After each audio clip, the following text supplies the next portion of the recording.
Hello my student, आप सभी को अपने चैनल एग्जाम प्री में स्वागत है। आप लोग कैसे होंगे? अच्छे हैं, मस्त है, ज़बरदस्त है। तो चलिए आज की इस क्लास में गोधूली भाग 2 का लेकर आ गए हैं। ठीक है, खंड खंड गद्य खंड हो जाएगा श्रम विभाजन और जाति प्रथा। तो इसमें आपको वीवीआई सब ऑब्जेक्टिव को देखने वाले हैं। तो वीडियो को शुरू से अंत तक बने रहेगा और इसका आंसर जो है सामने ही रखे, कोई दिक्कत नहीं है। ठीक है, जल्दी से जल्दी रिवीजन करेंगे। क्वेश्चन नंबर 1 है और आंसर जिसको लगेगा आपको डॉट है उसको जरूर कमेंट बॉक्स में बता देना है और बताना है कि वीडियो आपको कैसा लगता है। ठीक है, क्वेश्चन नंबर 1 है श्रम विभाजन और जाति प्रथा के लेखक कौन है?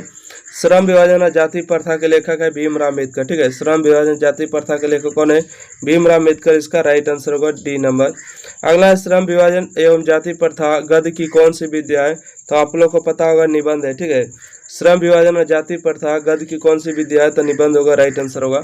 अगला प्रश्न है कि श्रम विभाजन एवं जाति प्रथा शीर्षक निबंध का नाम भाव क्या है? ठीक है, अगला पूछा गया है कि श्रम विभाजन एवं जाति प्रथा शीर्षक निबंध भाव क्या है? तो इसका आंसर होगा जाति प्रथा की व्यर्थता है ना। अगला श्रम विभाजन कैसे समाज की आवश्यकता है? ठीक है, श्रम विभाजन कैसे समाज की आवश्यकता है? तो सब समाज की आवश्यकता, option number A right answer होगा। अगला है कि भारतीय संविधान का निर्माता किसे कहा जाता है? भारतीय संविधान का निर्माता भीमराव अम्बेडकर को कहा जाता है। भारतीय संविधान का निर्माता भीमराव अम्बेडकर को कहा जाता है। अगला क्वेश्चन है डॉक्टर भीमराव अम्बेडकर ने किस प्रथा को आर्थिक पहलू से खतरनाक माना है? तो जाति प्रथा से माना है। ठीक है, डॉक्टर भीमराव अम्बेडकर ने किस प्रथा को आर्थिक पहलू से भी खतरनाक माना है? तो जाति प्रथा को माना है। राइट आंसर डी नंबर होगा। चलिए अगला प्रश्न देखिएगा क्वेश्चन नंबर 7 पर। क्वेश्चन नंबर 7 है कि भीमराव अम्बेडकर का जन्म किस परिवार में हुआ था? तो डॉक्टर भीमराव अम्बेडकर का जन्म जो हुआ था दलित परिवार में हुआ था। डी सी नंबर होगा। भीमराव अम्बेडकर के प्रेरणा स्रोत रहे हैं, प्रेरणा स्रोत बुद्ध, कबीर और ज्योतिबा फुले तीनों व्यक्ति रहे हैं। ठीक है, इसका राइट आंसर होगा डी नंबर, उपरोक्त में से सभी। ठीक है, भीमराव अम्बेडकर के प्रेरणा स्रोत रहे हैं तो तीनों व्यक्ति रहे, बुद्ध, कबीर और ज्योतिबा फुले। अगला प्रश्न देखिएगा क्वेश्चन नंबर 9 है भीमराव अम्बेडकर ने भारत की बेरोजगारी का प्रमुख एवं प्रत्यक्ष कारण किसे माना है? भीमराव अम्बेडकर ने भारत की बेरोजगारी का प्रमुख एवं प्रत्यक्ष कारण किसे माना है? तो जाति प्रथा को माना है। बी नंबर सही जवाब होगा। अगला प्रश्न है भीमराव अम्बेडकर के अनुसार भाईचारे का वास्तविक रूप है? ठीक है, भीमराव अम्बेडकर के अनुसार भाईचारे का वास्तविक रूप कैसा होता है? दूध और पानी के मिश्रण की तरह होता है। इसका सही जवाब होगा बी नंबर। ठीक है, दूध और पानी के मिश्रण की तरह होता है। इसका सही जवाब होगा बी नंबर, राइट आंसर होगा। चलिए अगला प्रश्न देखिएगा क्वेश्चन नंबर आगे है 11 नंबर। कहते हैं बाबा साहेब भीमराव अम्बेडकर का जन्म कब हुआ था? बाबा साहेब भीमराव अम्बेडकर का जन्म हुआ 14 अप्रैल 1891 को। 14 अप्रैल 1891 को मऊ मध्य प्रदेश में हुआ था। अगला है बाबा साहेब भीमराव अम्बेडकर का जन्म किस राज्य में हुआ था? बाबा साहेब भीमराव अम्बेडकर का जन्म किस राज्य में हुआ था? तो मध्य प्रदेश मार सकते हैं, मऊ मध्य प्रदेश इसका सही जवाब है। ठीक है, मऊ मध्य प्रदेश। देख सकते हैं बोर्ड एग्जाम में आपको कितना बार पूछा गया है। चलिए क्वेश्चन नंबर देखिएगा 13 नंबर प्रश्न आ चुके हैं। क्वेश्चन नंबर 13 में पूछा गया कि बाबा साहेब के अनुसार आदर्श समाज किसे कहा जाता है? ठीक है, बाबा साहेब के अनुसार आदर्श समाज किसे कहा जाता है? तो ये सभी कथन सत्य है जिसमें समानता का आधारित हो, बंधुत्व पर आधारित हो, स्वतंत्रता पर अधिकारित हो। कहने का मतलब होता है कि समाज में सभी लोगों को समान अधिकार मिले, भाईचारा पर हो, जिसमें स्वतंत्र हो। वैसा ही भीमराव अम्बेडकर का कहना है कि आदर्श समाज उससे ही होना चाहिए। अगला प्रश्न है कि समाज और राजनीति में बेहद सक्रिय भूमिका निभाते हुए भीमराव अम्बेडकर ने किसको मानवता एवं अधिकार दिलाने के लिए अनेक प्रयास किए? तो अछूतों को किए। इसका सही जवाब ए नंबर होगा। ठीक है, अछूतों के लिए अथक प्रयास किए हैं। चलिए अगला प्रश्न देखिएगा। कहते हैं जाति प्रथा का श्रम विभाजन मनुष्य की स्वेच्छा पर निर्भर नहीं रहता, मनुष्य की व्यक्तिगत भावना तथा व्यक्तिगत रुचि का हो, इसमें कोई स्थान का या महत्व नहीं रखता। प्रस्तुत गद्यांश किस पाठ से उद्धृत है? श्रम विभाजन और जाति प्रथा से हो जाएगा। ठीक है, श्रम विभाजन और जाति प्रथा से हो जाएगा। अगला प्रश्न देखिएगा क्वेश्चन नंबर 16 है कि जाति प्रथा को श्रम विभाजन मान लिया जाए तो यह स्वाभाविक विभाजन नहीं है क्योंकि यह मनुष्य की रुचि पर आधारित नहीं है। यह पाठ किस विद्या से लिया गया है ना? यह किस पाठ से लिया गया? तो श्रम विभाजन और जाति प्रथा से लिया गया। ठीक है, श्रम विभाजन और जाति प्रथा से लिया गया है। अगला प्रश्न है जाति प्रथा स्वाभाविक विभाजन नहीं है, क्यों नहीं है? जाति प्रथा जो है स्वाभाविक विभाजन नहीं है, क्यों नहीं है? क्योंकि रुचि पर आधारित नहीं होने के कारण। ठीक है, क्योंकि नहीं है, क्योंकि वह रुचि पर आधारित नहीं होने के कारण है। Option number B right answer होगा। चलिए अगला प्रश्न देखिएगा क्वेश्चन नंबर 18 में कि जाति प्रथा श्रम विभाजन के साथ साथ किसका रूप लिए हुए हैं। जाति प्रथा श्रम विभाजन के साथ साथ किसका रूप लिए तो श्रमिक विभाजन का रूप लिए। ठीक है, जाति प्रथा श्रम विभाजन के साथ साथ किसका रूप लिए तो श्रमिक विभाजन का रूप लिए। आदर्श समाज स्वतंत्रता समानता भातृत्व पर आधारित होगा, किसने कहा था तब किसने कहा, भारत माता भीमराव अम्बेडकर ने कहा। ठीक है, भीमराव अम्बेडकर ने कहा, बी राइट आंसर होगा। अगला प्रश्न है कि सभ्य समाज की आवश्यकता क्या है। ठीक है, सभ्य समाज की आवश्यकता क्या है तो श्रम विभाजन चाहिए। ठीक है, सभ्य समाज की आवश्यकता क्या है तो श्रम विभाजन होगा। भाईचारे का दूसरा नाम क्या है, भाईचारे का दूसरा नाम होगा लोकतंत्र। ठीक है, भाईचारे का दूसरा नाम क्या होगा, लोकतंत्र होगा। अगला, भारत में जाति प्रथा का मुख्य कारण क्या है। भारत में जाति का प्रथा का मुख्य कारण होगा बेरोजगारी। ठीक है, भारत में जाति प्रथा का मुख्य कारण बेरोजगारी राइट आंसर होगा। अगला प्रश्न देखिएगा क्वेश्चन नंबर 23 है कि बुद्ध एंड हिज धम्मा एवं हु आर सुधराज के लेखक कौन है। Buddha and his Dhamma and who are Shudras के लेखक कौन होगा, भीमराव अम्बेडकर होगा। इसका सही जवाब ए नंबर राइट आंसर होगा, तभी आपको लाइव मिलेगा, इसका आंसर सामने मिलेगा। कहते हैं 20 के दांत कहानी के रचयिता कौन है तो इसका राइट आंसर होगा नलिनी बिलोचन शर्मा। ठीक है, बहादुर के लेखक अमरकांत है, मछली के लेखक विनोद कुमार शुक्ल है, नवबत खाने में इबादत यतेंद्र मिश्र हो जाएगा। इसका सही जवाब सी नंबर राइट है। 20 के दांत कैसी कहानी, तब 20 के दांत जो है मानव वैज्ञानिक कहानी है। ठीक है, 20 के दांत कैसी कहानी तो मानव वैज्ञानिक राइट आंसर होगा। देखिएगा क्वेश्चन नंबर आगे है 3 है, 20 के दांत समाज के किस वर्ग की मानसिकता उजागर करती है तो मध्य वर्ग की करती है। ठीक है, 20 के दांत समाज के किस वर्ग की मानसिकता उजागर करती है तो मध्य वर्ग की करती है।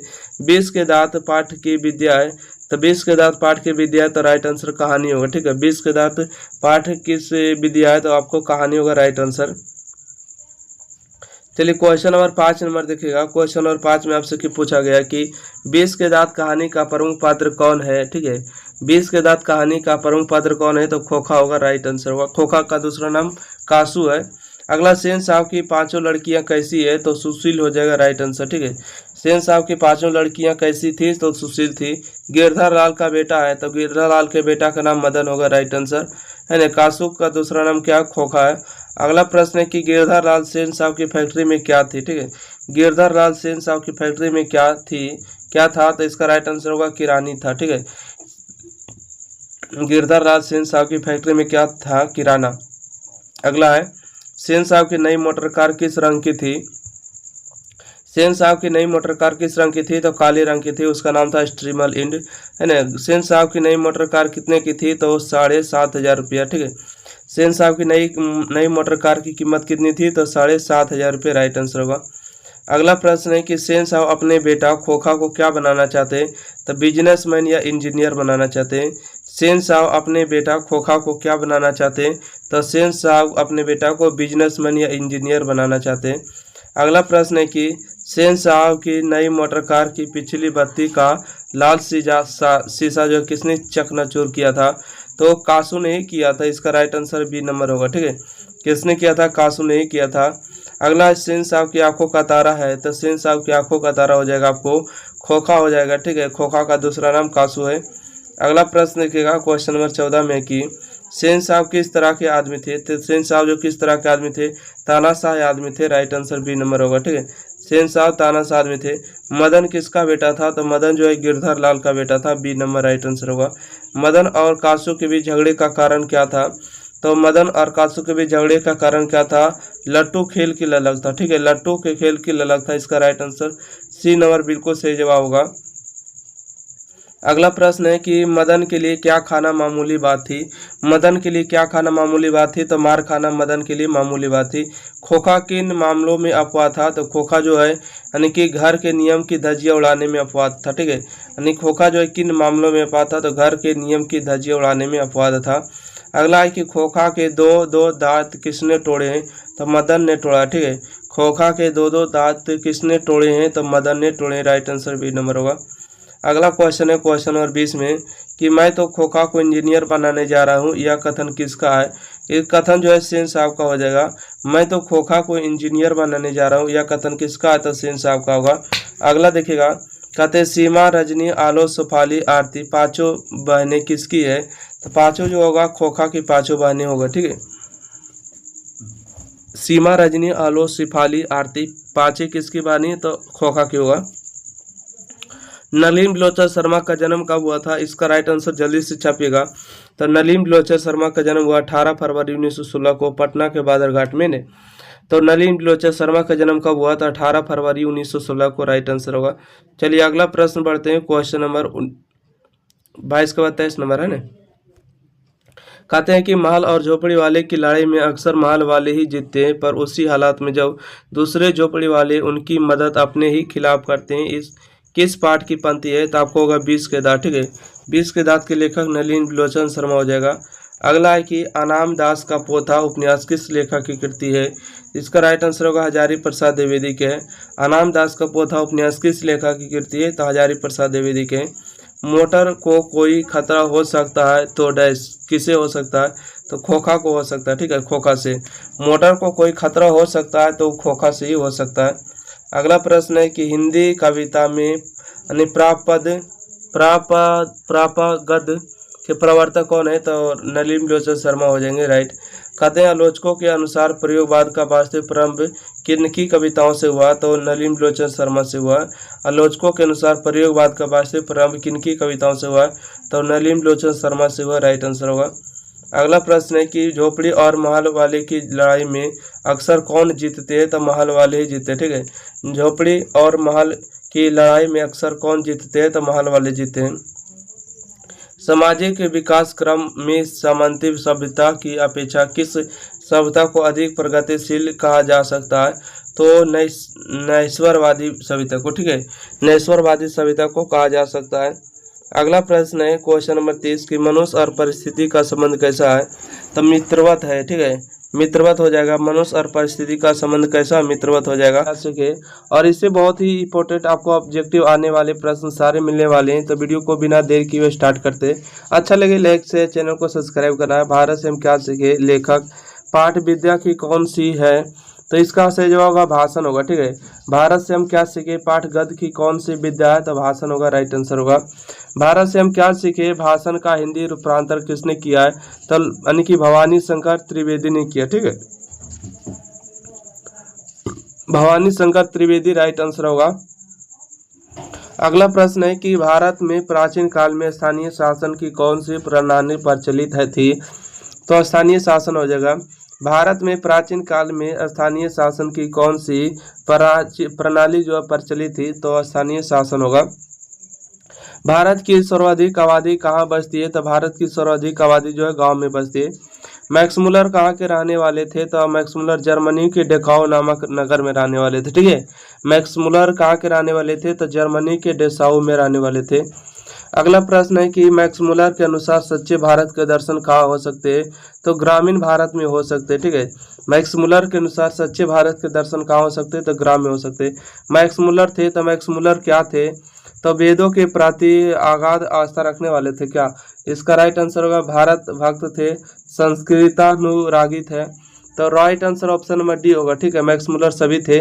अगला प्रश्न है कि मैक्स मुलर ने कालिदास की किस पुस्तक का जर्मन में अनुवाद किया? तो मेघदूत का किया है। मेघदूत को जर्मन में अनुवाद किया था, राइट है ना। तो देखिए मैक्स मुलर ने कालिदास की किस पुस्तक का जर्मन में अनुवाद किया? था मेघदूत का किया है। चलिए 9 नंबर प्रश्न आगे बढ़िएगा। क्वेश्चन नंबर देखिए 9 में आपसे पूछा गया है कि मैक्स मुलर को किसने वेदांतियों का वेदांती कहा है? तो विवेकानंद ने कहा। ठीक है, मैक्स मुलर को किसने वेदांतियों का वेदांती कहा है? मैक्स यानी विवेकानंद ने कहा। अगला मैक्स मुलर ने 10 वर्ष की अवस्था में लिपजिंग विश्वविद्यालय में संस्कृत का अध्ययन प्रारंभ किया। तो वो 18 वर्ष की अवस्था में किया। ठीक है, मैक्स मुलर साहब जो थे 18 वर्ष की अवस्था में लिपजिंग विश्वविद्यालय में संस्कृत का अध्ययन प्रारंभ किया था। अगला प्रश्न है मैक्स मुलर ने कट और केन आदि उपनिषदों का किस भाषा में अनुवाद किया? तो जर्मन भाषा में अनुवाद किया, राइट आंसर सी नंबर होगा। चलिए अगला प्रश्न बढ़ते हैं क्वेश्चन नंबर 12। ठीक है, क्वेश्चन नंबर 12 कि मैक्स मुलर की दृष्टि में सर्वविध संपदा और प्राकृतिक सौंदर्य से परिपूर्ण कौन सा देश है? तो अपना देश भारत हो जाएगा। मैक्स मुलर की दृष्टि में सर्वविध संपदा और प्राकृतिक सौंदर्य से परिपूर्ण कौन सा देश है? तो भारत होगा। यूनान और रोम के संपूर्ण साहित्य से कहीं अधिक विशाल है, तो किसका होगा? तो साहित्य और भाषा का विशाल हो जाएगा। ठीक है, संस्कृत और साहित्य क्या है? विशाल होगा, राइट आंसर। अगला प्रश्न देखिएगा क्वेश्चन नंबर 14। आगे क्वेश्चन नंबर 14 में आपसे पूछा गया कि ज़राशाय रूस के सोवियत समाज में पढ़े जाने वाले लोकप्रिय साहित्यकार कौन है? तो इसका राइट आंसर होगा टॉलस्टॉय है। ठीक है, ज़राशाय रूस के सोवियत समाज में पढ़े जाने वाले लोकप्रिय साहित्यकार कौन है? टॉलस्टॉय हो जाएंगे। फ्रेडरिक मैक्समुलर किस पाठ के रचयिता है? तो भारत से हम क्या सीखे हैं। ठीक है, फ्रेडरिक मैक्समुलर किस पाठ के रचयिता है? भारत से हम क्या सीखे। मैक्समुलर का पूरा नाम है फ्रेडरिक मैक्समुलर, इस बात को भी ध्यान रखिएगा। चलिए अगला प्रश्न देखिएगा क्वेश्चन नंबर 16 में कहते हैं कि शेर की खाल में गधा या कहावत यूनान के प्रसिद्ध दार्शनिक प्लेटो ने किस पुस्तक में मिलती है?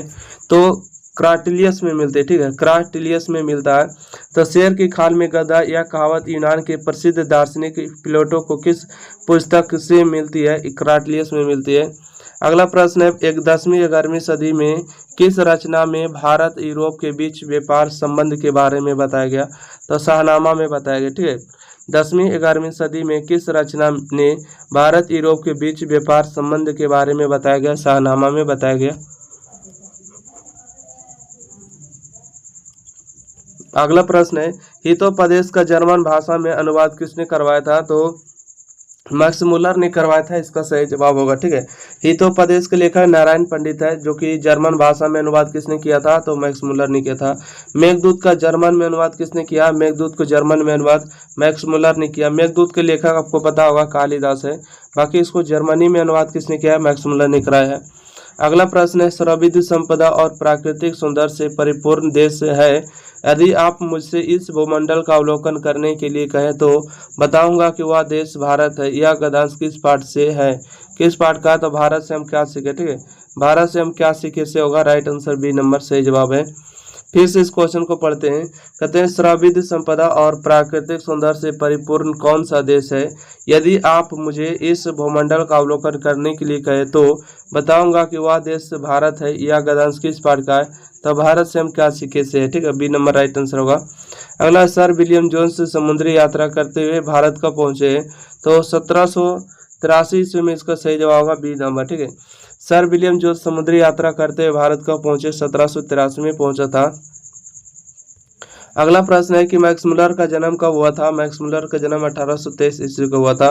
किस गवर्नर जनरल के समय 172 दरिश नामक सोने के सिक्के से भरा घड़ा मिला था? तो यानी कि कौन से मिला था? वारेन हेस्टिंग्स के समय, वाराणसी के पास उत्तर प्रदेश ने। किस गवर्नर जनरल के समय 172 दरिश नामक सोने से भरा घड़ा मिला था? तो यानी कि वारेन हेस्टिंग्स के समय मिला था, वाराणसी के पास। चलिए अगला प्रश्न देखिएगा क्वेश्चन नंबर 24 है कि दरिश क्या है? तो दरिश क्या है? तो सोने के सिक्के। ठीक है, दरिश क्या है? तो सोने के सिक्के। वारेन हेस्टिंग्स कहाँ का गवर्नर जनरल था? वारेन हेस्टिंग्स जो था यानी कि भारत का गवर्नर जनरल था। ठीक है, वारेन हेस्टिंग्स कहाँ का गवर्नर जनरल था? तो भारत का था। हरकस क्या थे बताइएगा? हरकस जो थे क्या थे? इसका राइट आंसर होगा वनस्पति वैज्ञानिक थे। ठीक है, हरकस क्या थे? तो वनस्पति वैज्ञानिक थे। अगला है, पारसियों के धर्म को क्या का नाम है? ठीक है, पारसियों के धर्म का क्या नाम था? तो इसका राइट आंसर होगा जरादुष्ट होगा। ठीक है, पारसियों के धर्म का क्या नाम है? जरादुष्ट होगा। विशाल भारत संपत्ति और किस चीज की खान है? बताइएगा, विशाल संपत्ति और किस चीज? विशाल भारत की संपत्ति और किस चीज की खान है? तो प्राकृतिक सुषमा की खान है। ठीक है, प्राकृतिक सुषमा हो जाएगा। सच्चा भारत कहाँ बसता है? सच्चा भारत कहाँ बसता है? तो गांव में बसता है, इसका राइट आंसर डी नंबर होगा। सच्चा भारत कहाँ बसता है? तो गांव में बसता है। इस तरह से आइए क्वेश्चन नंबर 1 है कि नाखून क्यों बढ़ते हैं? पाठ में बूढ़े ने सबसे बड़ी चीज किसे माना है? इसका राइट आंसर होगा प्रेम को माना है। ठीक है, नाखून क्यों बढ़ते हैं? पाठ में बूढ़े ने सबसे बड़ी चीज किसे माना है? तो प्रेम को माना है। अगला प्रश्न है, नाखून का बढ़ना किसका प्रतीक है? ठीक है, नाखून का बढ़ना प्रतीक है तो पाश्चात्य विरोधी का मतलब पुरानी सभ्यता को याद दिलाना क्या पुराने समय के वही आदि मानव है ना। अगला प्रश्न है कि नाखून क्यों बढ़ते हैं? गद्य की कौन सी विद्या है? तो ललित निबंध होगा। ठीक है, नाखून क्यों बढ़ते हैं? गद्य की कौन सी विद्या है? तो ललित निबंध होगा। नाखून क्यों बढ़ते हैं? यह प्रश्न लेखक से किसने पूछा है? नाखून क्यों बढ़ते? यह प्रश्न लेखक से किसने पूछा? तो लेखक की छोटी बेटी ने पूछा, राइट आंसर होगा। लेखक के अनुसार नाखून की विविध आकृतियां कौन सी है? तो त्रिकोण है, वर्तुकार है, चंद्राकार है, उपरोक्त में सभी होगा, राइट आंसर डी नंबर। ठीक है, इन सभी जो है यानी कि नाखून का ही आकृतियां हुआ करता है। लेखक के अनुसार नाखून की विविध आकृतियां कौन सी है? तो सभी, राइट आंसर होगा। हजारी प्रसाद द्विवेदी ने किसे निर्लज अपराधी कहा है? तो हजारी प्रसाद द्विवेदी ने किसे निर्लज अपराधी कहा है? तो नाखून को कहा, इसका सही जवाब होगा। अगला है कि हम बार बार नाखून को क्यों काटते हैं? हम बार बार नाखून को क्यों काटते हैं? तो देखिए बर्बरता समापन हेतु काटते हैं ना, बर्बरता समापन हेतु काटते हैं, ये नंबर राइट आंसर होगा। हम अब नहीं चाहते हैं कि वही पुरानी सभ्यता वाला आदमी दिखे, इसलिए काटते हैं। नाखून का बढ़ना किसका परिणाम है? तब नाखून का बढ़ना किसका परिणाम है? तो मनुष्य के अंधा सहजात वृत्तियां का परिणाम है, ठीक है, यानी कि मनुष्य की अंधा सहजात वृत्ति का परिणाम हो जाएगा, राइट। अगला है कि हजारी प्रसाद द्विवेदी का जन्म कहाँ हुआ था? तो दुबे छपरा बलिया में हुआ, ठीक है। हजारी प्रसाद द्विवेदी का जन्म कहाँ हुआ था? दुबे छपरा बलिया में हुआ था। हजारी प्रसाद द्विवेदी किस निबंध के रचयिता है ना? बताएगा हजारी प्रसाद द्विवेदी किस निबंध के रचयिता होगा? तो नाखून क्यों बढ़ते हैं, ठीक है। नागरी लिपि के लेखक गुणाकर मूल्य, परंपरा का मूल्यांकन रामविलास शर्मा, शिक्षा संस्कृति महात्मा गांधी हो जाएगा। तो नाखून क्यों बढ़ते हैं? हजारी प्रसाद द्विवेदी होगा। अगला प्रश्न है हम यानी कि हजारी प्रसाद द्विवेदी का जन्म कब हुआ था? हजारी प्रसाद द्विवेदी का जन्म 1907 ईस्वी में हुआ था, इस बात को ध्यान रखेगा, ठीक है। हजारी प्रसाद द्विवेदी का जन्म कब हुआ था? 1907 ईस्वी में हुआ था। अगला हजारी प्रसाद द्विवेदी द्वारा रचित पाठ है, तो नाखून क्यों बढ़ते हैं, ठीक है। नाखून क्यों बढ़ते हैं हजारी प्रसाद द्विवेदी द्वारा लिखा गया है। बहादुर के लेखक अमरकांत है, मछली के लेखक विनोद कुमार शुक्ल है, अवनियों के लेखक यानी कि अवनियों के लेखक कौन है? कमेंट बॉक्स में जल्दी से छाप दीजिएगा। चलिए 12 के बाद 13 नंबर प्रश्न आइएगा। ओके, क्वेश्चन नंबर देखिए 13 में आपसे क्या पूछे गए। क्वेश्चन नंबर 13 में कि हजारी प्रसाद द्विवेदी किस विश्वविद्यालय में प्रोफेसर एवं प्रशासनिक पद पर है? तो इसका राइट आंसर होगा देखिए काशी विश्वविद्यालय, ठीक है, काशी हिंदू विश्वविद्यालय, शांति निकेतन विश्वविद्यालय, चंडीगढ़ विश्वविद्यालय, ये सभी सत्य है। ऑप्शन नंबर इसका डी राइट आंसर है। सभी जगह जो है विश्वविद्यालय में प्रोफेसर एवं प्रशासनिक पद पर रह चुके हैं। चलिए अगला प्रश्न है, क्वेश्चन नंबर 14 है कि हजारी प्रसाद द्विवेदी का कौन सा निबंध नई पीढ़ी एवं सौंदर्य बोध, इतिहास चेतना और संस्कृति आत्मगौरव का भाव जगाता है? तो नाखून क्यों बढ़ते हैं, ठीक है, नाखून क्यों बढ़ते ही राइट आंसर होगा।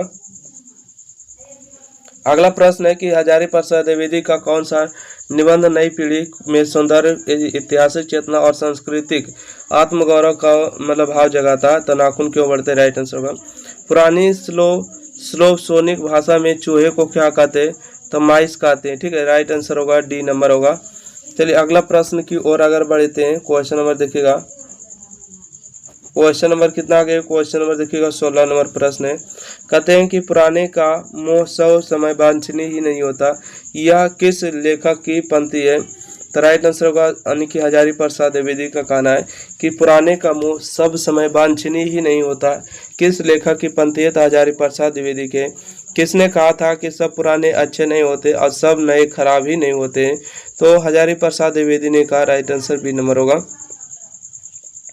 अगला प्रश्न है किसकी रचना में एक साथ कबीर, तुलसी और रविंद्रनाथ एकाकार हो उठते हैं? तो हजारी प्रसाद द्विवेदी में हो उठते हैं, ठीक है, हजारी प्रसाद द्विवेदी में। किसकी रचना में एक साथ कबीर, तुलसी और रविंद्रनाथ एकाकार हो उठते हैं? तो हजारी प्रसाद द्विवेदी में। द्विवेदी जी को किस रचना के लिए साहित्य अकादमी पुरस्कार मिला था? हजारी प्रसाद द्विवेदी को किस रचना के लिए साहित्य अकादमी पुरस्कार मिला था? तो आलोक पर्व पर मिला था ना, आलोक पर्व पर मिला था, इसका राइट आंसर होगा। चलिए अगला प्रश्न है कि भारतीय संस्कृति की क्या विशेषता है? भारतीय संस्कृति की क्या विशेषता है? तो बंधन युक्त है, ठीक है, बंधन युक्त है, राइट आंसर होगा। मनुष्य का स्वधर्म क्या है? ठीक है, मनुष्य का स्वधर्म क्या है? तो दोनों सत्य है, स्वयं पर संयम और दूसरे के मनोभाव पर भाव का समादर, ठीक है, दूसरों के मनोभाव का समादर होगा। अल्पा के पिता कैसा जीव होता है? अल्पा के पिता जो होता है यानी कि दयनीय होता है, अल्पा के पिताजी जीव कैसा होता है? दयनीय होता है, राइट आंसर होगा। अगला प्रश्न है कि दादीची की हड्डी से क्या बना था? तो इंद्र का वज्र बना था, ठीक है, दादीची की हड्डी से क्या बना था? इंद्र का वज्र बना था। अगला है कि कुटीज किसकी रचना? कुटीज जो होगा हजारी प्रसाद द्विवेदी की रचना होगा। कुटीज किसकी रचना? हजारी प्रसाद द्विवेदी के। दूसरे के इशारों पर भटकने वाले लोगों को क्या कहते हैं?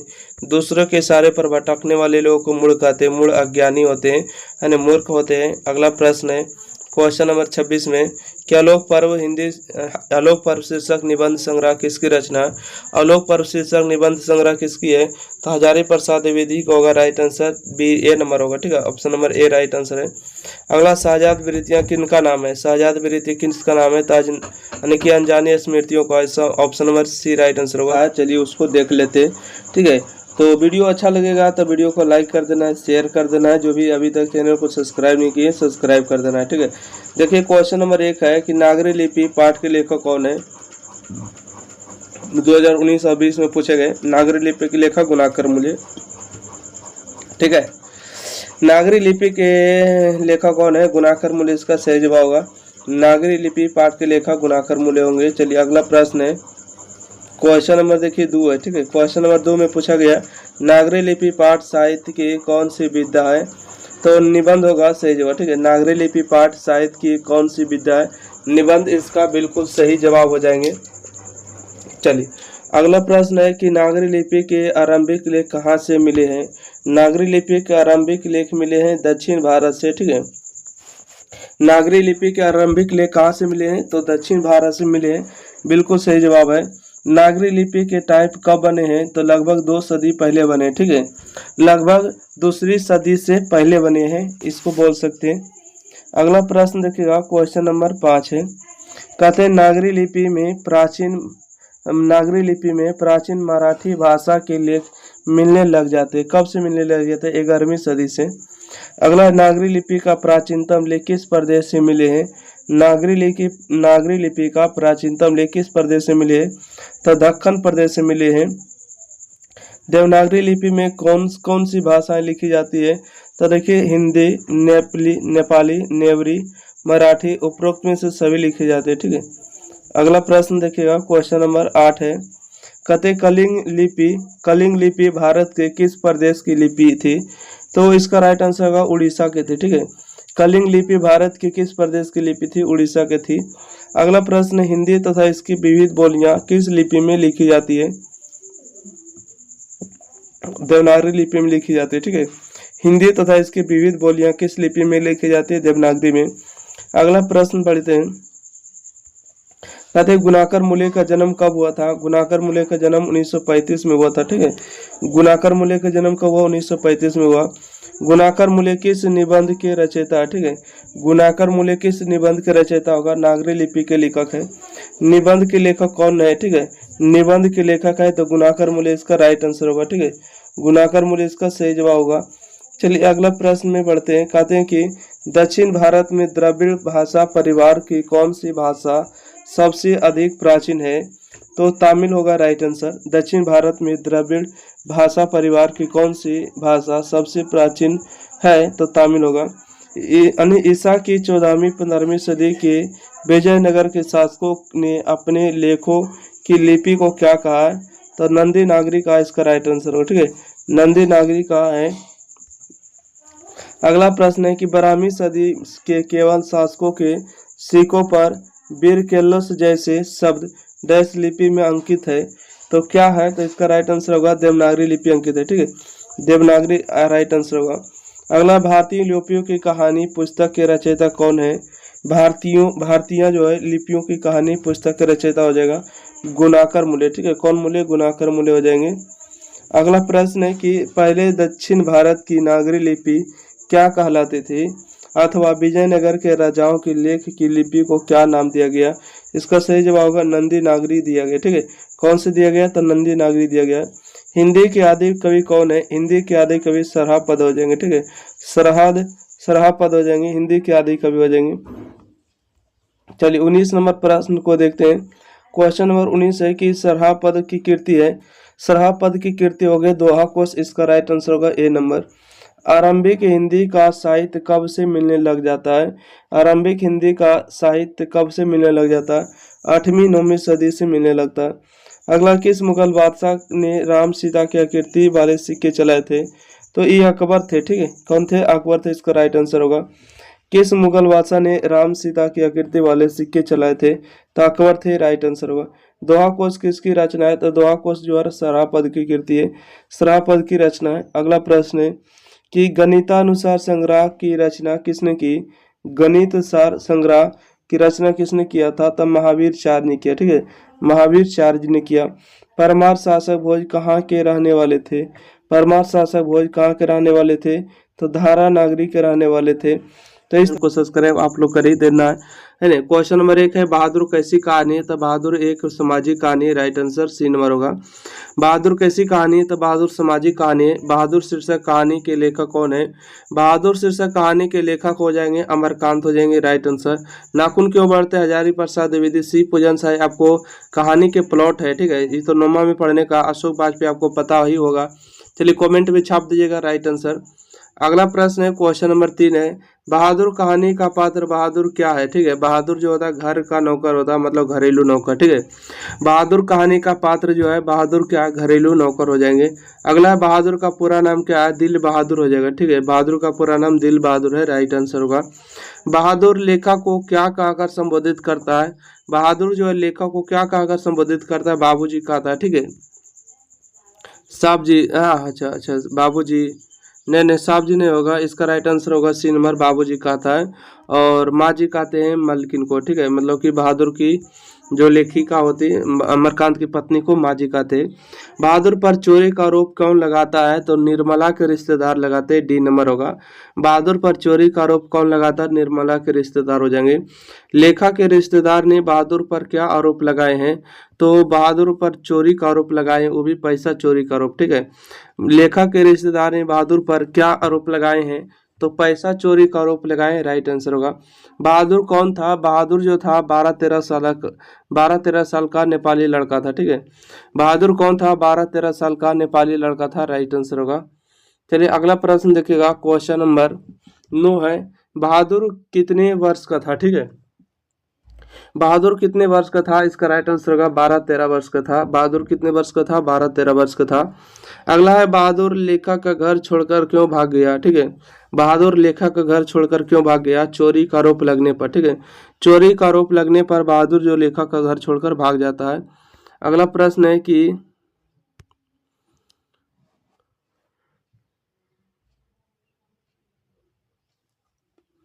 बहादुर अपने घर से क्यों भाग गया था, ठीक है। अगला प्रश्न है बहादुर अपने घर से क्यों भाग गया था, तब माँ की मार के कारण भाग गया, ठीक है।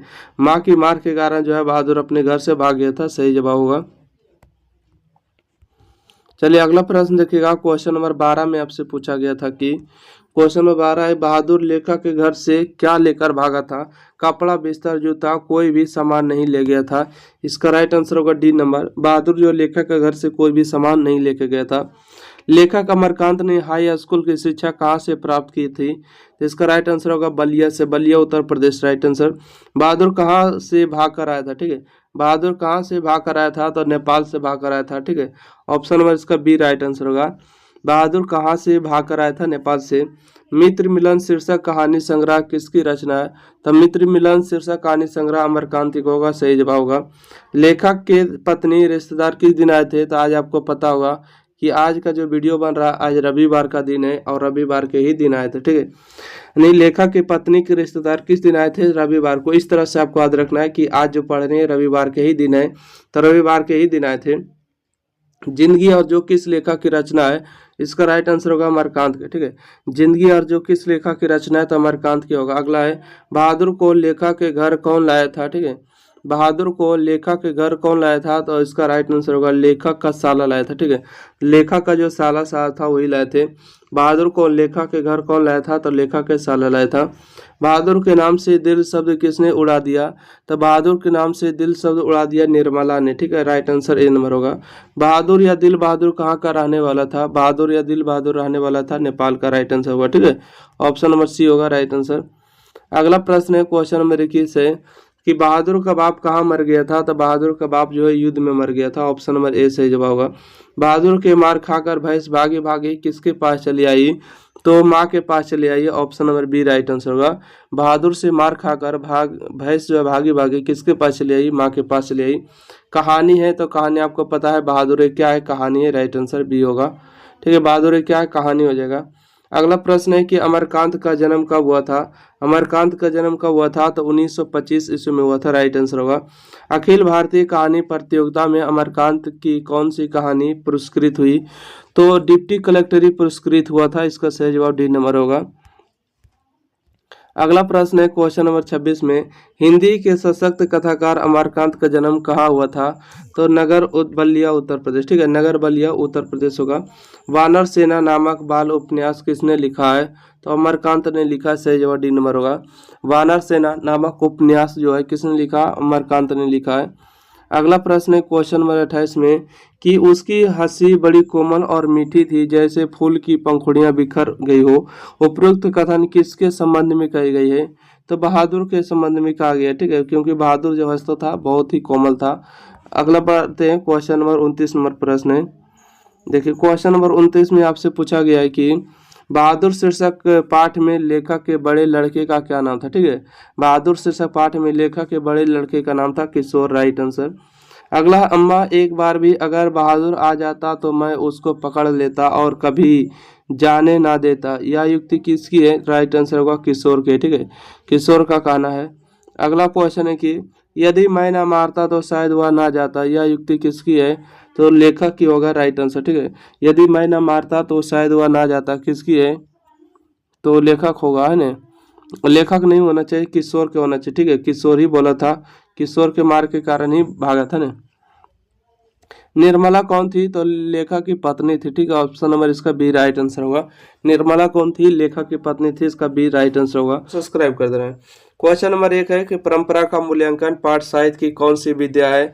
तो निबंध होगा, राइट आंसर, ठीक है, परंपरा का मूल्यांकन के लेखक रामविलास शर्मा है। पाठ साहित्य की कौन सी विद्या है? तो निबंध होगा, राइट आंसर होगा। अगला प्रश्न है कि परंपरा का मूल्यांकन शीर्षक पाठ के लेखक कौन है? परंपरा का मूल्यांकन शीर्षक पाठ के लेखक हो जाएगा रामविलास शर्मा, राइट आंसर है। अगला है कि भौतिकवाद का अर्थ भागवाद नहीं है, किस निबंध की युक्ति है? इसका सही जवाब होगा परंपरा का मूल्यांकन होगा, ठीक है, भौतिकवाद का अर्थ भागवाद नहीं है, किस निबंध की युक्ति है? तो परंपरा का मूल्यांकन होगा, सही जवाब। चलिए अगला प्रश्न बढ़ते हैं, क्वेश्चन नंबर 4 है, द्वंद्वात्मक भौतिकवाद मनुष्य की चेतना को आर्थिक संबंध से प्रभावित मानते हुए उसकी सापेक्ष स्वाधीनता स्वीकार करता है। यह पंक्ति किस शीर्षक पाठ की है? तो इसका राइट आंसर होगा परंपरा का मूल्यांकन होगा। लेखक रामविलास शर्मा के गांव का क्या नाम था? तो लेखक रामविलास शर्मा के गांव का नाम था उच्च गांव सनी था, ठीक है, उच्च गांव सनी, इसका सही जवाब बी नंबर होगा। रामविलास शर्मा के गांव का नाम था उच्च गांव सनी। अगला ज्ञान है कि परंपरा का ज्ञान किसके लिए आवश्यक है?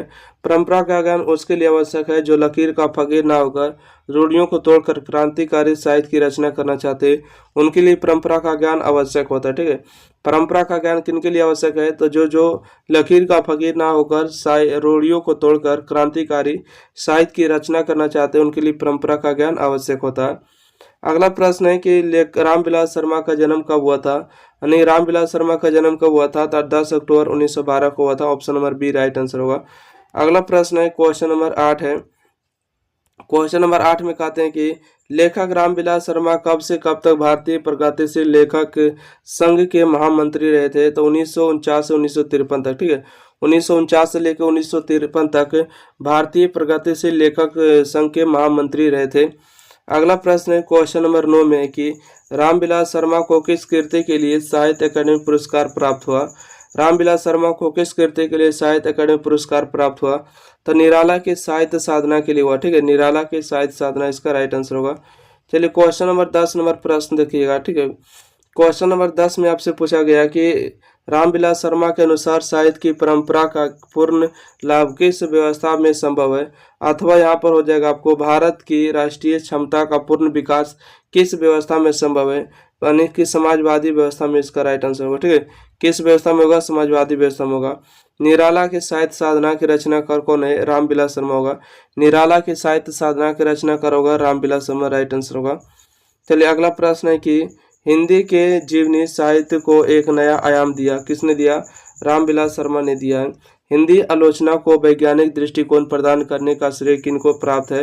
तो रामविलास शर्मा को ही प्राप्त है। हिंदी आलोचना को वैज्ञानिक दृष्टिकोण प्रदान करने का श्रेय किनको प्राप्त है? तो रामविलास शर्मा को हो जाएगा। क्वेश्चन नंबर देखिए 14 है कि हिंदी आलोचना के महत्वपूर्ण हस्ताक्षर डॉक्टर रामविलास शर्मा का जन्म हुआ था। तो उन्नाव उत्तर प्रदेश में हुआ, ठीक है, उन्नाव उत्तर प्रदेश में हुआ था। साहित्य के विकास में प्रगतिशाली मनुष्य की तरह और उनकी विशेष भूमिका होती है, क्या होती है? तो धर्म की होती है, राइट आंसर बी हो जाएगा। चलिए अगला प्रश्न है, क्वेश्चन नंबर 15 है, साहित्य के विकास में प्रगतिशाली प्रतिभाशाली मनुष्य की तरह और उनकी विशेष भूमिका होती है, किसकी होती है? तो धर्म की होती है। अगला है, जाराशाही डैश में होती थी। जाराशाही जो है सोवियत रूस में इसका सही जवाब है, ठीक है। जाराशाही जो है सोवियत रूस में होता था। अगला क्वेश्चन है कि कला का पूर्णतः निर्दोष होना भी एक दोष क्यों माना जाता है? तो कला का पूर्णतः निर्दोष होना भी एक दोष क्यों माना जाता है? इसका राइट आंसर होगा क्योंकि वो श्रेष्ठ कृतज्ञ को में दोष नहीं होता, ठीक है, क्योंकि श्रेष्ठ कृतज्ञ में दोष नहीं होता है। अगला प्रश्न क्वेश्चन नंबर 18 है कि प्रगतिशील साहित्य का संबंध है। प्रगतिशील साहित्य का संबंध इनमें से कोई नहीं होगा। अगला, सोवियत संघ के लोग यानी कि हिटलर विरोधी संग्राम को किस तरह के संग्राम की संज्ञा देते हैं? इसका राइट आंसर होगा महान राष्ट्रीय संग्राम, ठीक है, महान राष्ट्रीय संग्राम की संज्ञा देते हैं। राष्ट्र के गठन में इतिहास का कौन सा प्रभाव बहुत बड़ी निर्णायक शक्ति है? बताइएगा। राष्ट्र के गठन में इतिहास का कौन सा प्रभाव जो है बहुत बड़ी निर्णायक शक्ति देती है? तो अलौकिक शक्ति, ठीक है, लौकिक शक्ति, लौकिक प्रभाव इसका राइट आंसर होगा ऑप्शन नंबर सी। चलिए तो आइए क्वेश्चन नंबर 1 देखते हैं। कहते जीत जीत मैं निरखत हूँ पाठ साहित्य की कौन सी विद्या है? तो इसका राइट आंसर होगा साक्षात्कार होगा। इंटरव्यू है, जीत जीत मैं निरखत हूँ पाठ साहित्य की कौन सी विद्या? साक्षात्कार इसका राइट आंसर होगा। जीत जीत मैं निरखत हूँ पाठ में बिरजू महाराज के साथ संवाद किसने किया? तो रसीम वाजपेयी ने किया, ठीक है, किसने किया? रसीम वाजपेयी इसका सही जवाब होगा। जीत जीत मैं निरखत हूँ पाठ में बिरजू महाराज के साथ संवाद किसने किया? रसीम वाजपेयी ने किया, इसका सही जवाब होगा। चलिए क्वेश्चन नंबर 3 पर आते हैं। क्वेश्चन नंबर 3 में क्या कहा गया? कहते हैं प्रसिद्ध नर्तकी शंभू महाराज बिरजू महाराज के कौन थे? तो चाचा जी थे, राइट आंसर। प्रसिद्ध नर्तक जो है शंभू महाराज बिरजू महाराज के कौन थे? चाचा थे। अगला, पंडित बिरजू महाराज का जन्म कहाँ हुआ था? पंडित बिरजू महाराज का जन्म लखनऊ के जफरीन अस्पताल में हुआ था, ठीक है, लखनऊ के जफरीन अस्पताल में हुआ था। बिरजू महाराज की ख्याति किस रूप में है? तो एक नर्तक के रूप में है, ठीक है, बिरजू महाराज की ख्याति किस रूप में है? तो एक नर्तक के रूप में, राइट आंसर होगा। अगला प्रश्न है कि बिरजू महाराज किस शैली के नर्तक है? तो कथक है, ठीक है, क्या है? कथक है। बिरजू महाराज किस शैली के नर्तक है? कथक हो जाएंगे। बिरजू महाराज का संबंध किस घराने से? तो लखनऊ घराने से होगा, ठीक है, बिरजू महाराज का संबंध किस घराने से? लखनऊ घराने से होगा। अगला प्रश्न है कि बिरजू महाराज ने कितने प्रोग्राम करके बाबूजी की 10वीं और 13वीं करवाई थी? तो 2 प्रोग्राम करके, ठीक है, 500 रुपये के 2 प्रोग्राम करवाए थे, तभी इनके बाबूजी का श्राद्ध क्रम पूरा हुआ था। बिरजू महाराज ने ठुमरी किनसे सीखी है? तो अम्मा से सीखा, ठीक है, बिरजू महाराज ने ठुमरी किनसे सीखी? तो अम्मा से सीखा। बिरजू महाराज खुद को किसका शागिर्द मानते थे? इसका राइट आंसर होगा पिताजी का, ठीक है, बिरजू महाराज खुद को किसका शागिर्द मानते थे? तो पिताजी का, राइट आंसर होगा। चलिए अगला प्रश्न है क्वेश्चन नंबर 11 है कि बिरजू महाराज कौन सा वाद्य यंत्र बजाते थे? तो देखिए सितार और कटार हारमोनियम सभी, इसका राइट आंसर होगा। बिरजू महाराज कौन सा वाद्य यंत्र बजाते थे? उपरोक्त में से सभी होगा। नृत्य की शिक्षा के लिए पहले बिरजू महाराज किस संस्था से जुड़े थे? इसका राइट आंसर होगा हिंदुस्तान डांस म्यूजियम दिल्ली, ठीक है, हिंदुस्तान डांस म्यूजियम दिल्ली से जुड़े थे। अगला प्रश्न है कि बिरजू महाराज अपना सबसे बड़ा जज किसको मानते थे? तो बिरजू महाराज अपना सबसे बड़ा जज किसको मानते थे? तो अम्मा जी को मानते थे, इसका सही जवाब होगा सी नंबर। बिरजू महाराज को किस उम्र में संगीत नाटक एकेडमी अवार्ड मिला था? इसका सही जवाब होगा 27 वर्ष की अवस्था में। बिरजू महाराज को किस उम्र में संगीत नाटक एकेडमी का अवार्ड मिला था? 27 वर्ष की अवस्था में होगा। अगला प्रश्न है बाबूजी के साथ बिरजू महाराज का आखिरी प्रोग्राम कहाँ हुआ था? तो इसका राइट आंसर होगा मैनापुरी में, ठीक है, बाबूजी के साथ बिरजू महाराज का आखिरी प्रोग्राम कहाँ हुआ था? मैनापुरी में। अगला है पंडित बिरजू महाराज का 1.5 साल के थे तभी उनके पिताजी का देहावसान हो गया। 9.5 साल के थे तब बिरजू महाराज के पिताजी चल बसे थे। अगला प्रश्न है कि बिरजू महाराज के पिता की मृत्यु किस अवस्था उम्र में हुआ था? 54 वर्ष की अवस्था में, ठीक है, बिरजू महाराज के पिता की मृत्यु किस अवस्था या उम्र में हुआ था? 54 वर्ष की अवस्था में। बिरजू महाराज के पिताजी की मृत्यु किस कारण हुई थी? तो लू से हुआ था, ठीक है, बिरजू महाराज के पिताजी की मृत्यु किस कारण से हुई थी? लू से हुआ था।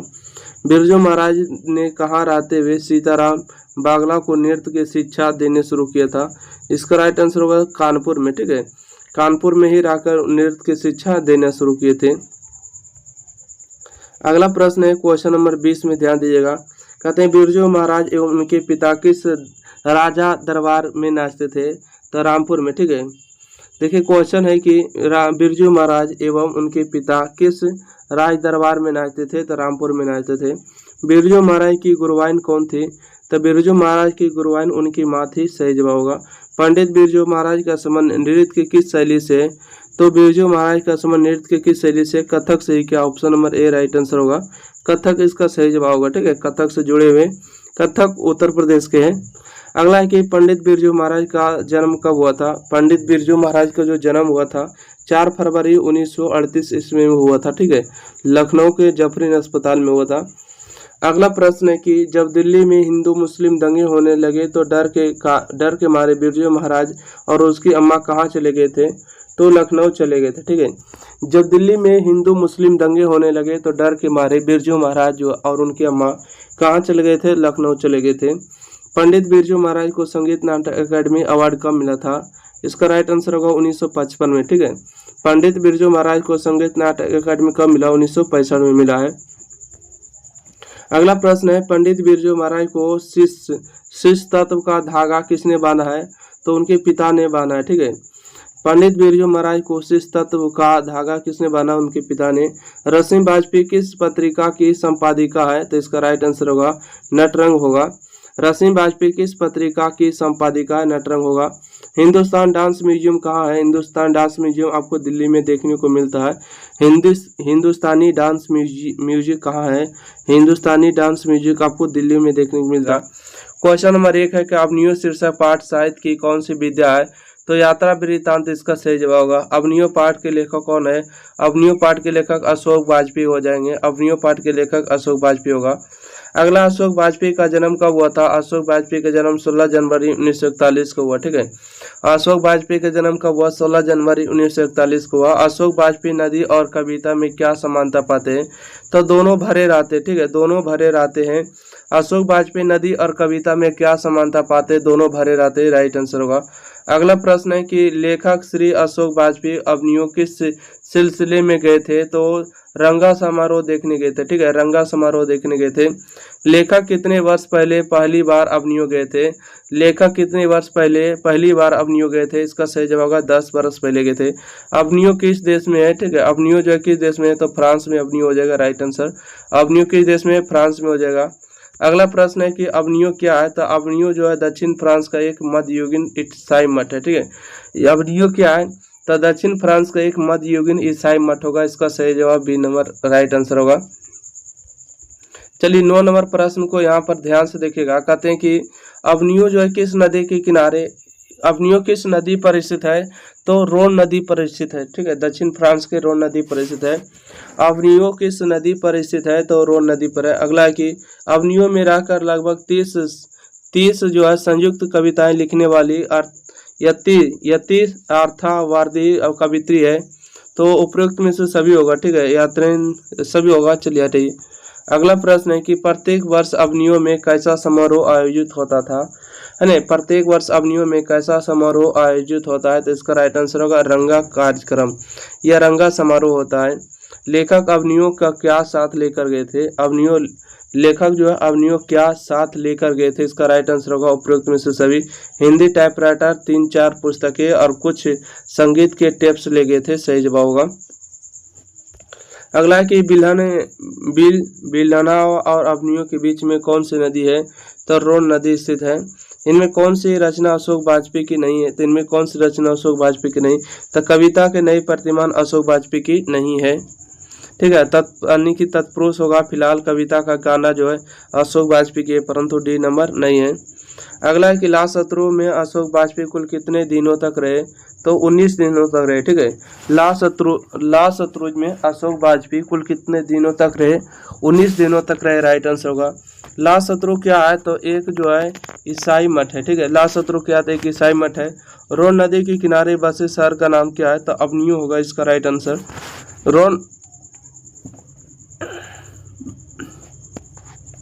कहते हैं रोन नदी के किनारे बसे शहर का नाम क्या? अवनियों होगा। रोन नदी कहाँ है? तो रोन नदी आपको फ्रांस में होगा। Right answer. कविता नहीं है, तो कविता कौन नहीं है? तो अवनियों जो है कविता नहीं है। ठीक है, अगला प्रश्न है कि आंद्रे यानी कि ब्रेता, रेने, सा और पाल एलुआर ने अवनियों में रहकर संयुक्त रूप से लगभग कितने जो है लगभग कविताओं की रचना की? तो 30 को किया, ठीक है। विलनावा क्या है? तो विलनावा जो होगा एक फ्रांस का छोटा सा गांव है, ठीक है। फ्रांस का एक छोटा सा गांव हो जाएगा। अगला है कि पिकासो क्या थे? पिकासो जो थे चित्रकार थे, इसका राइट आंसर होगा। पिकासो का विख्यात कृति का नाम क्या है? तो मादा मोजेल द अवनियो होगा, ठीक है। मादा मोजेल द अवनियो होगा राइट आंसर। फ्रांस का प्रमुख कला केंद्र रहा है? तो फ्रांस का प्रमुख कला केंद्र अवनियो रहा है, ठीक है। फ्रांस का प्रमुख कला केंद्र रहा अवनियो, इसका सही जवाब होगा। अगला प्रश्न है कि महात्मा गांधी अंतर्राष्ट्रीय हिंदी विश्वविद्यालय के प्रथम कुलपति कौन थे? तो इसका राइट आंसर होगा अशोक वाजपेयी थे, ठीक है। महात्मा गांधी अंतर्राष्ट्रीय हिंदी विश्वविद्यालय के प्रथम कुलपति कौन थे? अशोक वाजपेयी, इसका सही जवाब होगा। वो टॉपिक वाइज टॉपिक है और चैप्टर वाइज चैप्टर है, और वहाँ पर आप सारा वीडियो आप डिस्क्रिप्शन के प्लेलिस्ट में जाइए, वहाँ से आप देखिएगा, मिल जाएगा, ठीक है। सारा वीडियो आपको A to Z subjective objective सारा कुछ देखने को मिलेगा। तो आइए यहाँ से स्टार्ट करते थे। मछली किस प्रकार की कहानी है, ठीक है। मछली किस प्रकार की कहानी है? तो सामाजिक कहानी, इसका राइट आंसर होगा। मछली किस प्रकार की कहानी है? सामाजिक कहानी होगा। चलिए क्वेश्चन नंबर 2 में है, मछली शीर्षक पाठ साहित्य की कौन सी विद्या होगा? कहानी होगा, ठीक है। मछली शीर्षक पाठ साहित्य की कौन सी विद्या? कहानी होगा। मछली पाठ के लेखक कौन है? मछली पाठ के लेखक होगा विनोद कुमार शुक्ल हो जाएंगे, ठीक है। विनोद कुमार शुक्ल, इसका सही होगा। मछली लेकर कौन भाग गया? तो मछली लेकर संतो भाग गया था, राइट आंसर। मछली लेकर कौन भागा? संतो भाग गया। मछली कौन काटता था? तो मछली जो है भग्गू काटता है, ठीक है। मछली कौन काटता है? तो भग्गू काटता है। मछली कहानी में किस वर्ग का जीवन वर्णित है? तो मध्यम वर्ग, इसका राइट आंसर होगा। मछली कहानी में किस वर्ग का जीवन वर्णित है? मध्यम वर्ग का होगा। मछली के लिए मसाला कौन पीस रही है? तो माँ जी मसाला पीसती है, बाकी खाती नहीं है माँ जी। अगला प्रश्न है कि मछली शीर्षक कहानी में दादी के प्रेमी का क्या नाम है? अच्छा, दीदी के प्रेमी का क्या नाम है? तो नरेन होगा क्या? नरेन, इसका सही जवाब होगा। मछली शीर्षक कहानी में दीदी के प्रेमी का क्या नाम है? नरेन होगा। लेखक को मछली खाने से किसने मना किया? तो माँ ने मना किया था, ठीक है। लेखक को मछली खाने से किसने मना किया? माँ ने मना किया था। लेखक अपने पिता से क्या मांगना चाहता है? तो मछली मांगना चाहता है, ठीक है। डी नंबर राइट आंसर होगा। लेखक अपने पिता से क्या मांगना चाहता है? मछली मांगना चाहता है। अगला प्रश्न VVI देखिए 2024 के एग्जाम में पूछा गया है, क्वेश्चन बनेगा, ठीक है। देखिए पूछा गया है कि झोले में कितनी मछलियां थी अथवा बाजार से कितनी मछलियां खरीदी गई? तो 3 मछलियां, जिसमें से 2 जिंदा और 1 मरा हुआ था, है ना, यही था क्या? देखिए झोले में कितनी मछलियां थी? तो 3 मछलियां थी, राइट। लेखक के घर में मछली कौन खाता था? अथवा मछली शीर्षक कहानी में मछली और गोश्त कौन खाता था? तो इसका दोनों राइट आंसर होगा, पिताजी ही खाते थे। अगला क्वेश्चन है कि विनोद कुमार शुक्ल उपन्यासकार के अलावा और क्या है? तो कवि है, ठीक है। कवि हो जाएगा राइट आंसर। विनोद कुमार शुक्ल उपन्यासकार के अलावा और क्या है? कवि हो जाएंगे। विनोद कुमार शुक्ल का जन्म कहाँ और किस साल हुआ था? है ना, इसका राइट आंसर होगा राजनांदगांव, 1937 में हुआ। विनोद कुमार शुक्ल का जन्म कहाँ एवं किस साल हुआ था? राजनांदगांव, जो कि उत्तर प्रदेश में पड़ता है, 1937 में हुआ था। अगला प्रश्न है कि विनोद कुमार शुक्ल का जन्म कब हुआ था? तो 1 जनवरी 1937 को हुआ, ठीक है। विनोद कुमार शुक्ल का जन्म कब हुआ? 1 जनवरी 1935 को, सही जवाब होगा। अगला है मछली छीनने की कोशिश कौन कर रहा था? तो भग्गू जो है कोशिश कर रहा था मछली छीनने की कोशिश। विनोद कुमार शुक्ल को साहित्य अकादमी पुरस्कार कब प्राप्त हुआ? तो 1990 में हुआ, ठीक है। विनोद कुमार शुक्ल को साहित्य अकादमी पुरस्कार कब हुआ? 1990 में प्राप्त हुआ। चलिए अगला प्रश्न देखिएगा क्वेश्चन नंबर 18 में कि विनोद कुमार शुक्ल को द्वारा रचित किस पुस्तक से मछली पाठ लिया गया है? तो राइट आंसर होगा महाविद्यालय से लिया गया, ठीक है। विनोद कुमार शुक्ल द्वारा रचित किस पुस्तक से मछली पाठ लिया गया? महाविद्यालय से। विनोद कुमार शुक्ल को रघुवीर साय स्मृति पुरस्कार कब मिला है? तो 1992 ईस्वी में मिला है। अगला प्रश्न देखिएगा क्वेश्चन नंबर 20 है कि विनोद कुमार शुक्ल को किस कृषि विश्वविद्यालय में एसोसिएट प्रोफेसर थे? तो इसका राइट आंसर होगा इंदिरा गांधी, ठीक है। विनोद कुमार शुक्ल किस कृषि विश्वविद्यालय में एसोसिएट प्रोफेसर थे? इंदिरा गांधी में। संतो किस कहानी का पात्र है? संतो जो होगा का मछली का पात्र होगा, ठीक है। संतो किस कहानी का पात्र है? मछली होगा। संतो एवं नरेन आपस में क्या संबंध था? संतो एवं नरेन में आपस में क्या संबंध था? भाई का संबंध था, है ना। संतो भीगने से बचने के लिए कहाँ खड़ा हो गया? तो मकान के नीचे खड़ा हो गया था, ठीक है। संतु भीगने से बचने के लिए कहाँ खड़ा हो गया? तो झोपड़ी के नीचे, मकान के नीचे खड़ा हो गया, ठीक है। भैया मछली अभी कट जाएगी, या किसने पूछा? भैया अभी मछली कट जाएगी पूछा है बात संतु ने, ठीक है। संतु को डर था, मछली उसको बचाना था, इसलिए मछली लेके भागना था। यानी कि भग्गू कौन था? तो भग्गू जो था संतु का भाई था, ठीक है। भग्गू कौन था? संतु का भाई था। अगला, पिताजी ने भग्गू से नरेन के हाथ पैर तोड़ने की बात क्यों कही है? क्योंकि नरेन का दीदी के साथ प्रेम संबंध स्वीकार नहीं था, ठीक है। इसका राइट आंसर हो जाएगा आपको सी नंबर। पिताजी ने भग्गू से, ठीक है, पिताजी ने भग्गू से नरेन के हाथ पैर तोड़ने की बात क्यों कही है? क्योंकि नरेन का जो दीदी के प्रेम का संबंध स्वीकार नहीं था। चलिए अगला प्रश्न है, संतु मछली लेकर क्यों भागा? संतु मछली लेकर क्यों भागा? तो कुएं में डालने के लिए भागा, ठीक है। ए नंबर से जवाब होगा। खरीदे गए मछली में कुल कितनी जिंदा थी? तो जिंदा देखिए 2 मछली था, 2 गो मर गया था, ठीक है। 2 मछली इसका राइट आंसर होगा। खरीदे गए मछली में कितनी मछली जिंदा थी? 2 गो था। कहानी संग्रह महाविद्यालय से पाठ्य पुस्तक में ली गई कहानी कौन सी है? तो मछली इसका सही जवाब होगा, ठीक है। अगला प्रश्न बढ़ते हैं, क्वेश्चन नंबर 30 और आखिरी क्वेश्चन है। कहते हैं कि इनमें कौन सी पुस्तक विनोद कुमार शुक्ल का कविता संग्रह है? इसका राइट आंसर होगा सब कुछ होना बचा रहेगा, ठीक है। सब कुछ होना बचा रहेगा, राइट। इस तरह से आपको 30 क्वेश्चन समाप्त होते हैं। अगला कि नौबत खाने में इबादत किसकी रचना है? तो आपका राइट आंसर यतीन्द्र मिश्र होगा, ठीक है। नौबत खाने में इबादत के लेखक यतीन्द्र मिश्र होगा। नौबत खाने में इबादत के लेखक बिस्मिल्लाह खान का परिचय किस रूप में देता है? इसका राइट आंसर होगा व्यक्तिगत के रूप में देता है, ठीक है। व्यक्तिगत के रूप में देता है, सही जवाब होगा। अगला प्रश्न है कि नौबत खाने में इबादत पाठ के केंद्र में है, तो बिस्मिल्लाह खां हो जाएंगे, ठीक है। नौबत खाने में इबादत पाठ के केंद्र में है, बिस्मिल्लाह खान इसका सही जवाब होंगे। चलिए अगला प्रश्न देखते हैं, क्वेश्चन नंबर 4, ठीक है। कहते बिस्मिल्लाह खां का जन्म कब हुआ था? तो इसका सही जवाब 1916 में हुआ। बिस्मिल्लाह खां का जन्म कब हुआ? 1916 में। बिस्मिल्लाह खान का जन्म कहाँ हुआ था? तो इसका सही जवाब डुमराव में हुआ था। बिस्मिल्लाह खान के बचपन का नाम क्या था? इसका अमीरुद्दीन हो जाएगा, सही जवाब, ठीक है। बिस्मिल्लाह खान के बचपन का नाम क्या था? अमीरुद्दीन हो जाएगा। अगला प्रश्न है कि बिस्मिल्लाह खान को संगीत नाटक अकादमी का पुरस्कार मिला है? तो 1956 में, ठीक है। बिस्मिल्लाह खान को संगीत नाटक अकादमी पुरस्कार कब मिला? 1956 में मिला है। बिस्मिल्लाह खान को रियाज के लिए कहाँ जाते थे? बिस्मिल्लाह खान रियाज के लिए कहाँ जाते थे? तब बालाजी मंदिर जाते थे, ठीक है। बिस्मिल्लाह खान दर्शकों से कौन सी दुआ ईश्वर से मांग रहे हैं? तो इसका सही जवाब होगा यानी कि सच्चे सुर के नेमत की, ठीक है। सच्चे सुर की नेमत की मतलब सच्चा सुर मांग रहे। बिस्मिल्लाह खान के पिता का क्या नाम था? इसका सही जवाब होगा पैगंबर बख्श खां था, ठीक है। पैगंबर बख्श खां हो जाएंगे। बिस्मिल्लाह खान के बचपन का नाम क्या? सॉरी, बिस्मिल्लाह खान के पिता का नाम था पैगंबर बख्श हो जाएंगे। क्वेश्चन नंबर 11 है कि बिस्मिल्लाह खान की शहनाई की जादुई आवाज़ कब बंद हो गई या उनका निदान हो गया?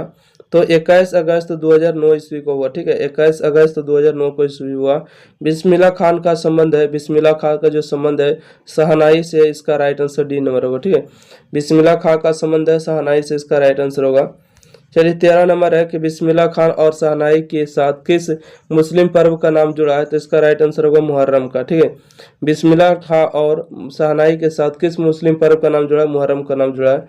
अगला प्रश्न है क्वेश्चन नंबर 14 में किस पाठ में बिस्मिल्लाह खान का जीवन, उनकी रुचियां, अंतर मन की बनावट, संगीत की साधना आदि गहरे जीवन अनुराग और संवेदना के साथ प्रकट हुए? तो नौबत खान में इबादत के साथ हुए, ठीक है। नौबत खान में इबादत से हुए। उस्ताद बिस्मिल्लाह खान का एक प्रसिद्ध है, ठीक है। उस्ताद बिस्मिल्लाह खान एक प्रसिद्ध है, तो शहनाई वादक के रूप में होगा, राइट आंसर, ठीक है। शहनाई वादक के रूप में राइट आंसर होगा। अगला प्रश्न है कि भारत रत्न से बिस्मिल्लाह खान को कब नवाजा गया है? तो 1980 में। भारत रत्न से बिस्मिल्लाह खान को कब नवाजा गया? 1980 में। पद्मश्री अवार्ड बिस्मिल्लाह खान को कब मिला है? तो 1961 ईस्वी में मिला, ठीक है। पद्मश्री अवार्ड बिस्मिल्लाह खान को कब मिला? 1961 में हुआ। पद्म भूषण अवार्ड बिस्मिल्लाह खान को कब मिला है? यानी कि पद्म भूषण अवार्ड बिस्मिल्लाह खान को कब मिला है? तो 1968 ईस्वी में इसका सही जवाब होगा, 1968 ईस्वी में। अगला प्रश्न है कि रसूलन बाई थी, रसूलन बाई जो थी गायिका थी, ठीक है। रसूलन बाई कौन थी? गायिका थी। कविता नहीं है, कविता नहीं तो नौबत खाने में इबादत जो है कविता नहीं है, राइट आंसर सी होगा। चलिए अगला प्रश्न देखिएगा, क्वेश्चन नंबर 21 नंबर प्रश्न आ चुके। क्वेश्चन नंबर 21 है कि सुशिरवादों में शाह की उपाधि प्राप्त है, ठीक है। सुशिरवादों में शाह की उपाधि प्राप्त है तो शहनाई को प्राप्त है। संगीत आयोजन की एक प्राचीन एवं अद्भुत परंपरा कहाँ रही है? तो काशी में रही, ठीक है। संगीत आयोजन की एक प्राचीन एवं अद्भुत परंपरा कहाँ रही? काशी में रही। शास्त्रों को यानी कि आनंद कानन के नाम से प्रतिष्ठित है, तो इसका सही जवाब बताएगा क्वेश्चन नंबर 23 का। शास्त्रों के आनंद काना के नाम से प्रसिद्ध है, तो काशी इसका सही जवाब होगा। यानी धत पगली भारत रत्नो हमको शहनाई पे मिला है, लुंगिया पे नहीं। अपने शिष्य से किसने कहा है? तो बिस्मिल्लाह खान को कहा है, ठीक है। दत्त पगली भारत रत्न हमको शहनाई पे मिला है, लुंगिया पे नहीं। अपने शिष्य से किसने कहा? तो बिस्मिल्लाह खान ने कहा। 5-6 वर्ष डुमरामा में बिताकर कमरुद्दीन कहाँ आ गए थे? इसका सही जवाब होगा काशी आ गए थे, ठीक है। 5-6 वर्ष डुमरामा में बिताकर कमरुद्दीन कहाँ गए थे? काशी आ गए थे। अगला उस्ताद बिस्मिल्लाह खान के बड़े भाई का क्या नाम था? शंभुद्दीन इसका सही जवाब होगा, ठीक है। कौन दिन है? शंभुद्दीन हो जाएगा। अगला प्रश्न देखिएगा, क्वेश्चन नंबर 27 में है कि ड्योढ़ी पर आलाप शीर्षक काव्य संग्रह किसकी रचना है? तो यतीन्द्र मिश्र की हो जाएगा, ठीक है। ड्योढ़ी पर आलाप शीर्षक काव्य संग्रह किनकी रचना है? यतीन्द्र मिश्र हो जाएगा। काशी में मरना भी माना गया तो शुभ माना गया, या तो कहिए मंगल, ठीक है। मंगल इसका राइट आंसर होगा, शुभ तो दिया नहीं। अगला है कि हिंदी सिनेमा के जाने माने गीतकार गुलजार की कविताओं का संपादन यतीन्द्र मिश्र ने किस नाम से किया है? तो इसका राइट आंसर क्या होगा? सही जवाब छापेगा जल्दी से। ये देखिए 2024 के एग्जाम में भी पूछा गया था, ठीक है। तो हिंदी सिनेमा के जाने माने गीतकार गुलजार की कविताओं का संपादन यतीन्द्र मिश्र ने किस नाम से किया है? तो 4 जुलाई के नाम से किया, ठीक है। अगला है कौन संस्कृति की पाठशाला है? कौन संस्कृति की पाठशाला है? तो काशी जो है संस्कृति की पाठशाला होगा। उस्ताद पैगंबर खां एवं भिठारना के छोटे साहबजादे कौन थे? बिस्मिल्लाह खान इसका सही जवाब होगा।